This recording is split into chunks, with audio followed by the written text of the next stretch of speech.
All venomous snake handling in this video is performed by a professional. Please don't try anything you're about to see at home. So this right here is something I'm really excited to bring you guys. This is Lachesis melanocephala, or the black-headed Bushmaster. This was once said to be the rarest viper on Earth. And that kind of still holds true. So this is a Bushmaster, which actually is the family of snakes, which is the biggest pit vipers on Earth. They're actually the biggest of all the vipers. So these guys, not the blackheads, but the Muda, which is the South American Bushmasters, can actually get to be up to 12 foot long. Some people say they get bigger. I think they get smaller.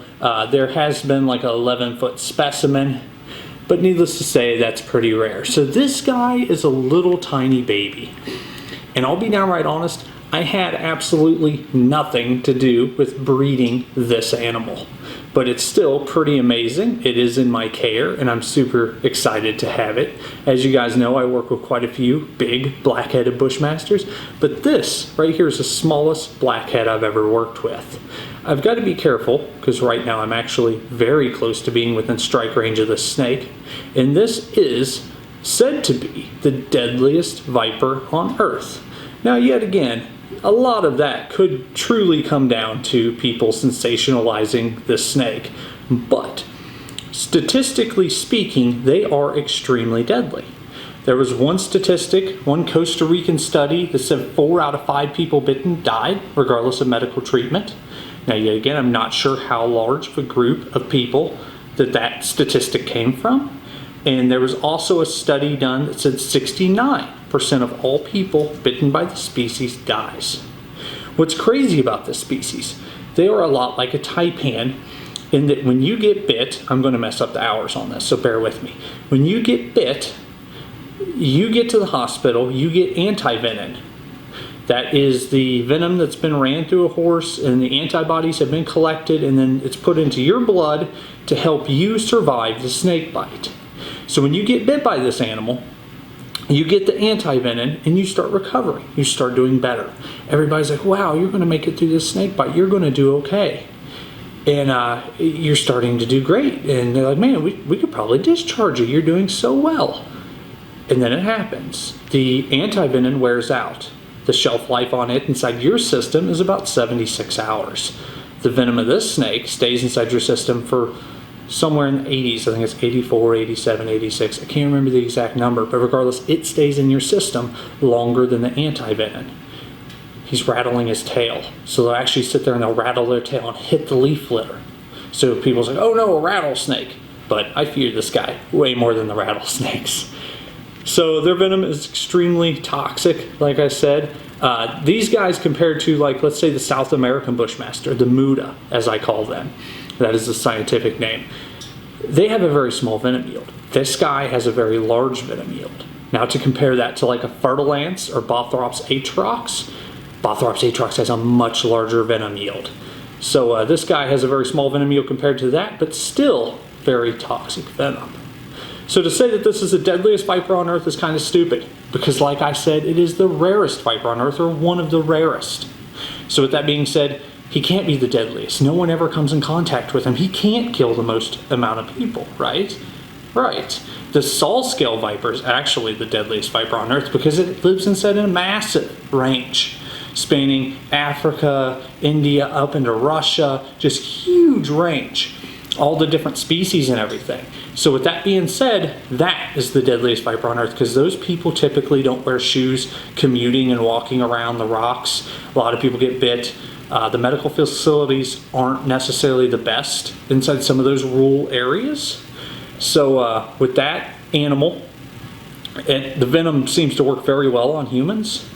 What makes this snake extremely dangerous is, so it's a pit viper, right? So he has 2 little pits.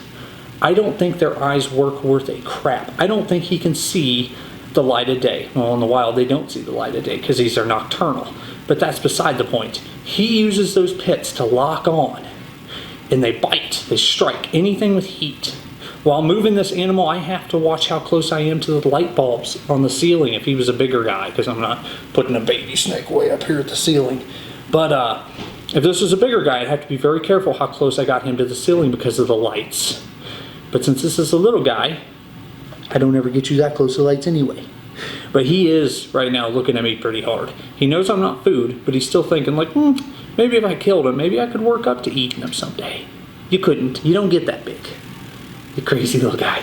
You were cute though. He's cute as a little button. So there are very few of these in the United States. I think, I hate to say this because I'm probably wrong. I think the United States probably has more Bushmasters than probably almost any other country. You know, down in Costa Rica, they have like some sanctuaries and stuff, and I'm sure they have a lot too.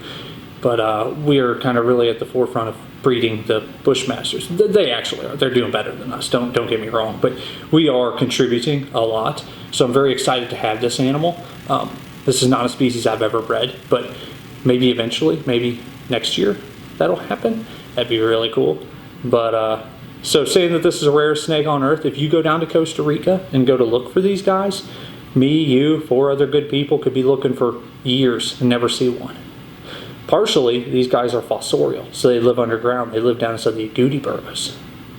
But besides that, they're very rare, very hard to find.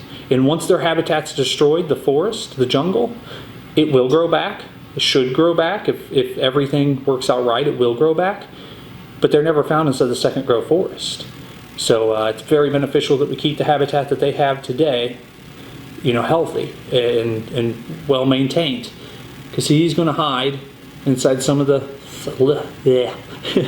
thickest, most lush forest in the world.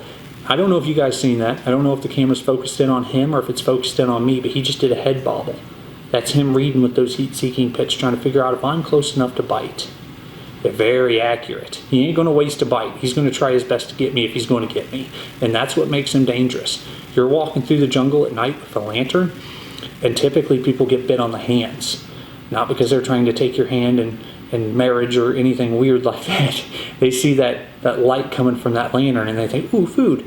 I'm going to eat it. Bad call. But you're cool. So there's also your Central American Bushmaster, your Stenopheres, and they actually overlap with this blackhead, I do believe. They actually get very big as well, and they have a very large venom yield. Many people say that the blackheads are the heaviest. I do believe that these guys maintain a little bit more weight than the Muta. The Muta are just really long and lean, and they're pretty calm. The Stenopheres are relatively calm.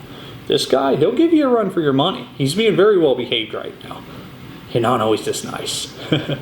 But if you love Bushmasters, if you love black mamas, if you love king cobras, crocodiles, large lizards, please subscribe to the channel. I'd really appreciate it. This next year is going to be huge. We're going to do a lot of things I never thought I was going to get to do. So hopefully you will follow along with me on that journey. Check out a few more of my videos. I'd really appreciate it. Make sure you subscribe. Make sure you show your friends. Y'all have a good night. Bye, little dude.